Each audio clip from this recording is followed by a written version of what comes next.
The Fairfield Police Department has a brand new chief, and the new chief is making history. Yeah, Dina joins us live via Zoom with more on that. Hey, Dina.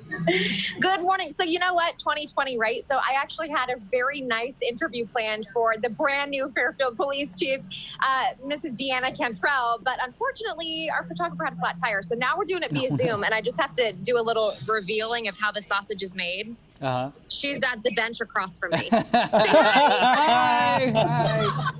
So I told her, I said, just so you know, we don't always have this low budget of an interview process. Welcome to looks Fairfield, really by the good, way. though. But yeah, it's looking great. It's looking Yeah. good. Okay, so first of all, Deanna Cantrell, brand new Fairfield Police Chief. She was just sworn in Wednesday, officially being introduced to the public tomorrow. So first of all, thank you so much for taking time with us this morning. It's great to see you. I'm so glad. Thank you for having me.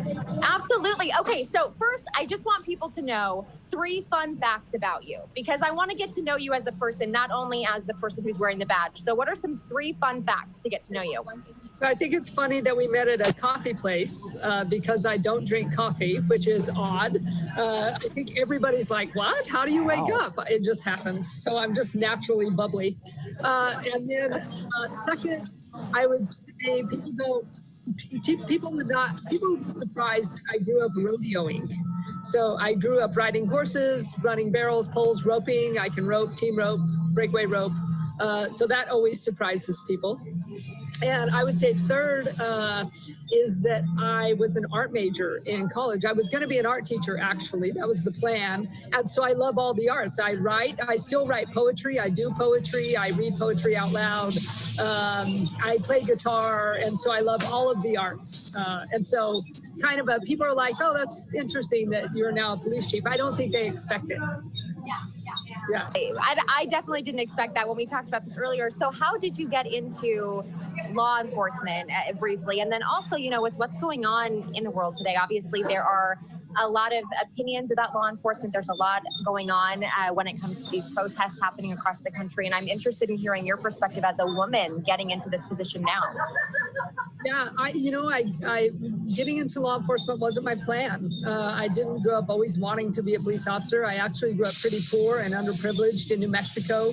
And I didn't love the police growing up. And so I was going to be an art teacher, and that was my plan. And then I ended up meeting a guy, he's a police officer, but I didn't know he was a police officer. And we had been talking, and I liked him, and he was funny. And I was like, oh my gosh, you're so funny. What do you do? And he's like, I'm a police officer. And I was like, oh.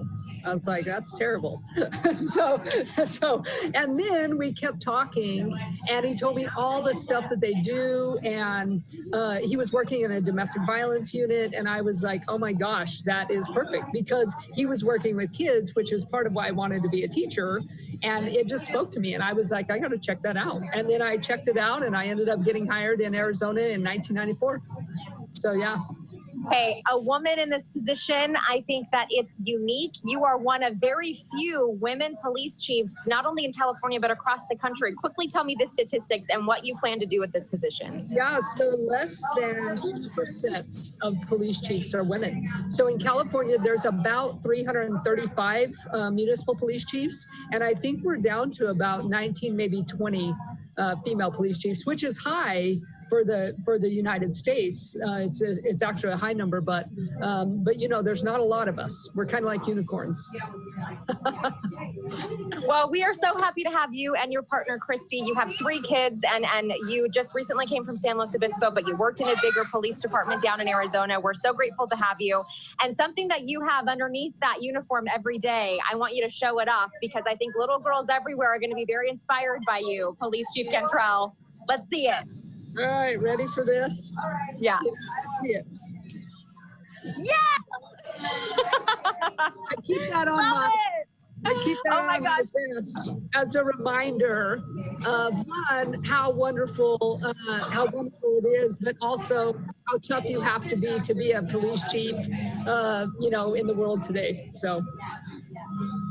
Well, we are so glad to have you. One more time, I'm going to turn the camera around because we are so close to each other, but so far away.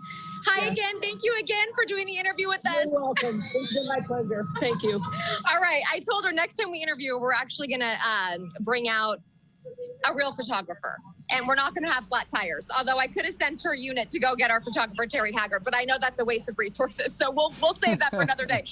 Chief Cantrell, thank you so much. Welcome to Fairfield. And again, she is going to be introduced to the public tomorrow at City Council. Thank you so much and have a wonderful day.